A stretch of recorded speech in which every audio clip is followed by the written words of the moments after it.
Welcome to the fourth lecture. In the previous lecture, we learned about balance and imbalance, digestive fire, and toxins. In this lecture, we will go in depth into the concept of seasonal routine, six taste, seven tissues, and three waste products. These are the core physiological concepts in Ayurveda. So let's begin. Ayurveda teaches us that health means living in harmony with nature's cycle, daily seasons, and lifelong rhythms. Just as the earth changes with each season, so does our body. To stay healthy, we must align our habits like food, sleep, exercises with these natural shifts. This wisdom is called seasonal regime or Ritucharya. Ritu means season and Charya means regime or conduct. Ayurveda recognizes six seasons in one year, divide into two cycles based on sun's movement. The northern solstice from mid-January to mid-July when the sun's energy dries and depletes the body. The southern solstice from mid-July to mid-January when the moon's cooling influence replenishes strength. Each seasons affect the three dosha, Vata, Pitta and Kapha in predictable cycles of accumulation, aggravation and pacification. Kapha accumulates in winter, aggravates in spring, pacifies in summer. Pitta accumulates in rainy season, aggravates in autumn, pacifies in winter.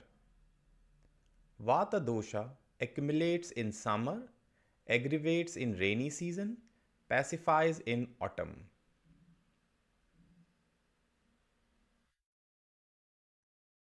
Understanding these rhythms allows us to prevent diseases by adjusting diet and lifestyle before imbalance arises. In springs from mid-March to mid-May, it's called Vasant Ritu. After the cold winter, kapha accumulated in the body begins to melt, leading to sluggishness, allergies, and mucus. This is the season for light, dry, and spicy food like barley, millet, and ginger to balance kapha. Morning exercise, dry massages, and herbal teas keep the body energized and clean. In summers from mid-May to mid-July, Grishma Ritu, in summer, the blazing sun depletes energy and weakens digestion. This time favors cooling food and drinks like rice, cucumber, and milk. Avoid spicy and oily food. Stay hydrated, wear light cloth, and avoid overexertion under the sun. Monsoon, the rainy season, weakens digestion and immunity. Enjoy warm, light, and slightly oily meals like soup and cooked grains.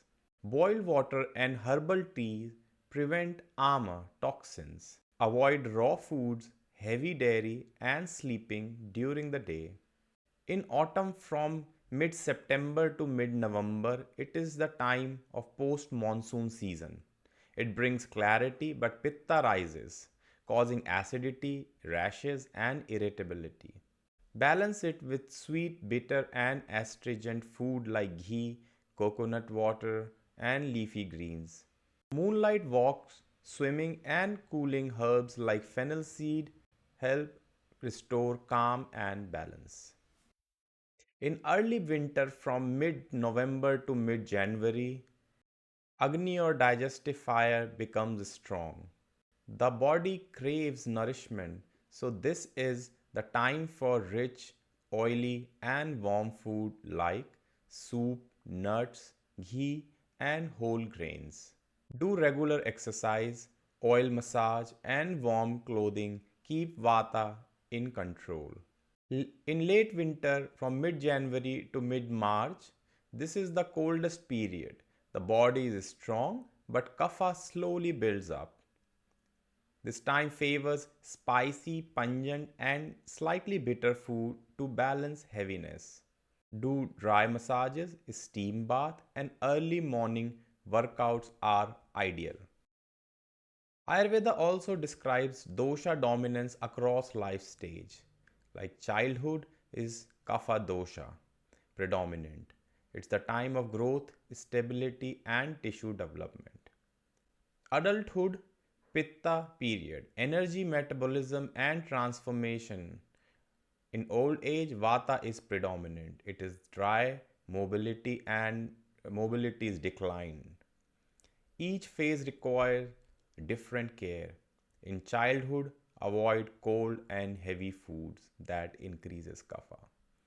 In adulthood, balance pitta with cooling, calming routine. In old age, keep vata in check with warm oil massages, and routine. Just as there are seasonal rhythm, there are daily rhythms called Dinacharya in Ayurveda. Each day mirrors the flow of the dosha. So Vata dosha timing is in evening. It's light, creative and active time. Kapha dosha become predominant in morning and its quality are heavy, slow, grounding. In noon, Pitta become dominant. It's hot, focused, transformative. This is why Ayurveda recommends walking before sunrise during Vata time for alertness. Eating the main meal at noon during Pitta time for optimal digestion. Sleeping by 10 p.m.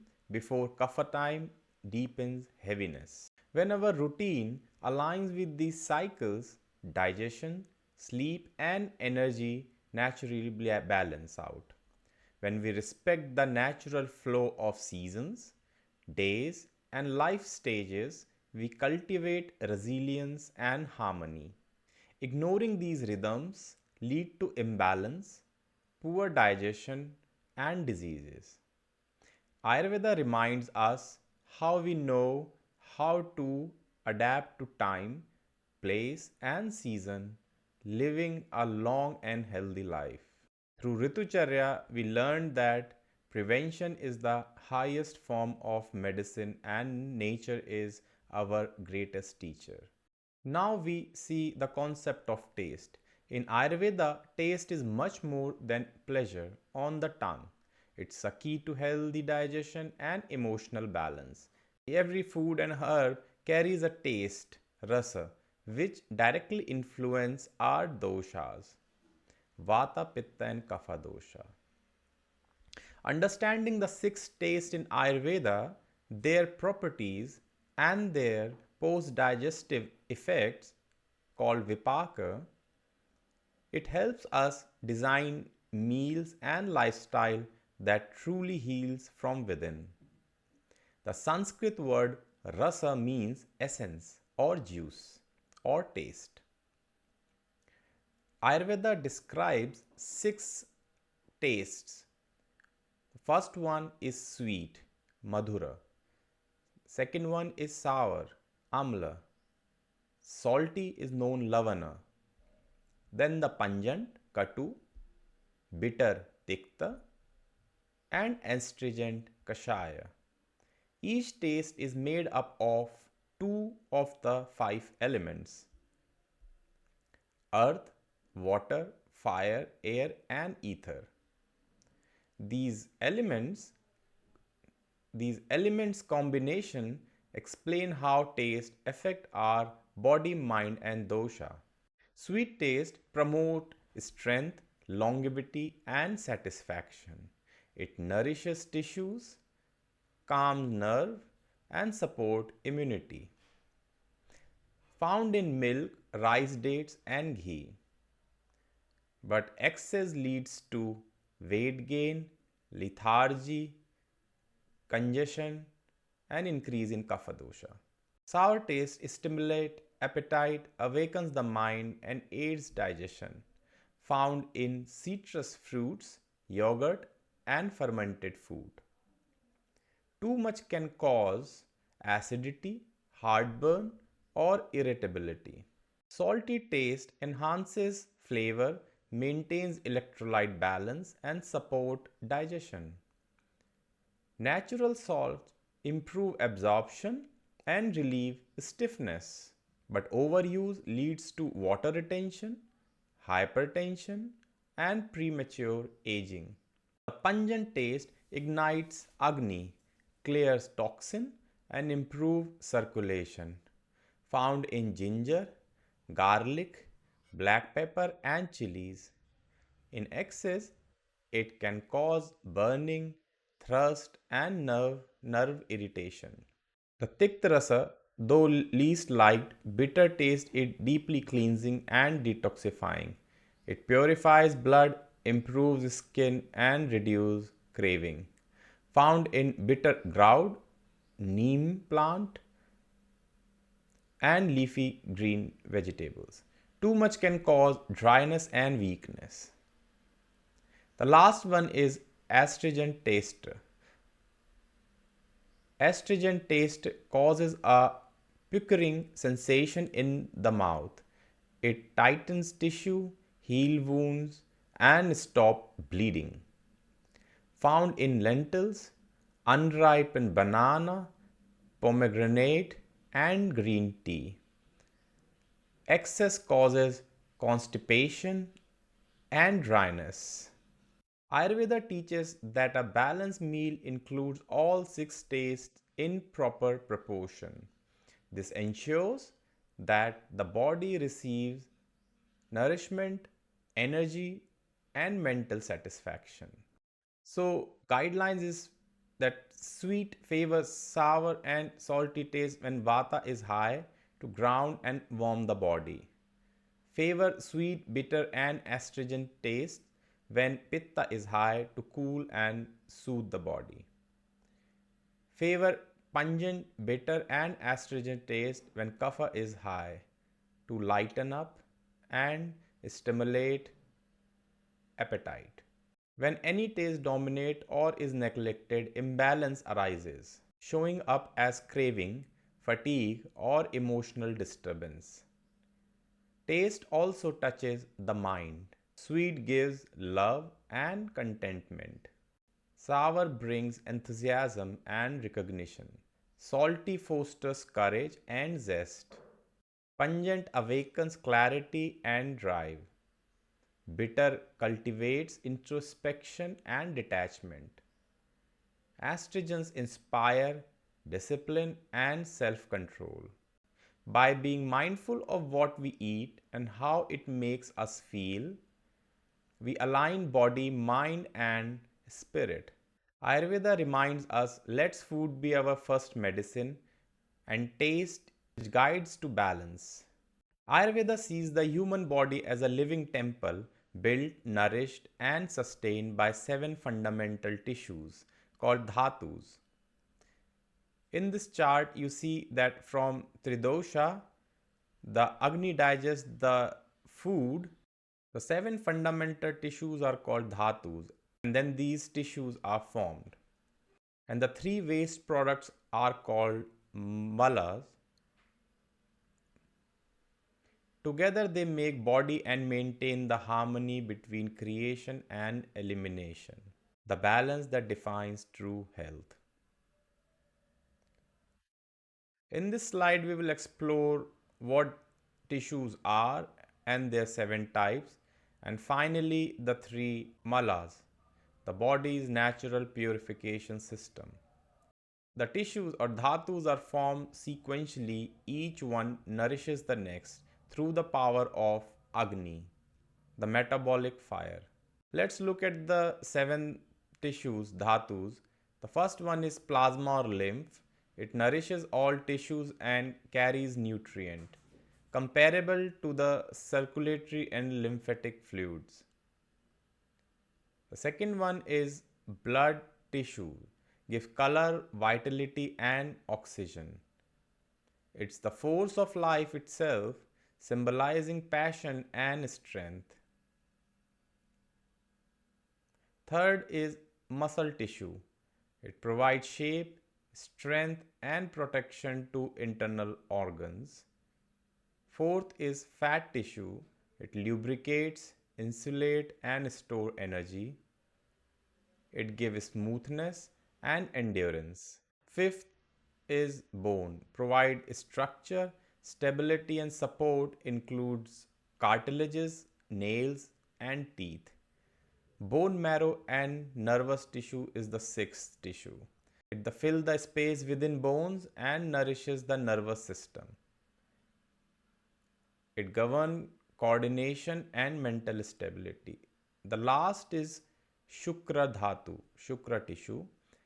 It's responsible for reproduction, the essence of all tissues responsible for reproduction, creativity, and vitality. In both men and women, it represents fertility and deep vitality. Each tissue is nourished from the previous one. When digestion and metabolism through Agni are strong, all dhatus are healthy, creating strength, immunity, and radiance. But when Agni weakens, improper nourishment leads to deficiency of excess, causing disease. Plasma or lymph increase may lead to heaviness, swelling, congestion, water retention. Its decrease can produce symptoms of fatigue, dry skin, anxiety, and dizziness. When blood tissue increases, it causes inflammation, rashes, burning, sensation, bleeding disorder, and anger. Its decline can lead to pallor or low energy, poor circulation, and dizziness. Muscle tissue decline can lead to weakness, muscle wasting, lack of stamina. Fat tissue increases obesity, lethargy, and excessive sweating. Depletion can lead to dryness, fatigue, joint cracking, and emaciation. The first four dhatus form the foundation of body. They support physical endurance and daily activities. Now let's explore the deeper dhatus, deeper tissues, the pillar of vitality and longevity. So increase in bones can lead to stiffness and overgrowth. Decrease can lead to brittle bones, hair loss, brittle nails, and osteoporosis. Now, bone marrow and nervous tissue increase can lead to heaviness of the head, excessive sleep, and dullness. Its depletion can cause nervous weakness, dizziness, tremors, and lack of coordination. The last Shukra tissue increases can lead to excessive sensuality, lethargy, and its decline can lead to infertility, weakness, low immunity, and mental dullness. Just as nourishment builds the body, elimination purifies it. The natural byproduct of metabolism are called malas, meaning impurities or waste products. Ayurveda identifies three primary waste products. First is feces. It originates from digestive process. Its function is to eliminate solid waste, maintain balance of Vata in colon. Its imbalance can lead to constipation, diarrhea, bloating, or incomplete evacuation. The second is urine. It originates from the filtration of blood by the kidneys. Its function is to remove excessive water and salt. It regulates body temperature. Its imbalance can cause urine retention, burning sensation, dehydration, or excessive urination. The last one is sweda, sweat, origins from the fat tissue. It regulates body temperature, removes toxins through skin. It maintains softness. Imbalance can lead to excess sweating, weakness. It can also cause dryness and rough skin. Balanced elimination of malas ensure the free flow of pran energy, that's called life energy, throughout the body. When wastes accumulate or are expelled improperly, toxins, armor form. This can lead to diseases. Health in Ayurveda is the perfect balance of Dhatu and Malas, governed by a stable Agni and balanced Dosha. When the Dhatus are nourished and the Malas are properly eliminated, the body glows with ojas, the essence of vitality, immunity, and bliss. So, to maintain well being, keep your Agni strong through mindful eating, nourish your Dhatus with wholesome food and lifestyle, and keep the channels of elimination clear through proper hydration, movement, and rest. Congratulations for the successful completion of this lecture. What are 6 days and how do they nourish 7 tissues and create 3 waste products? Particularly, the seasonal routine is of significant help to keep digestive fire in balance and reduce the production of toxins to bare minimum. Next lecture, we will go in depth into the metaphysical concept of Ojas, Tejas, Prana, mind, chakra, and Ashtanga Yoga. So stay tuned. See you in the next lecture. Bye.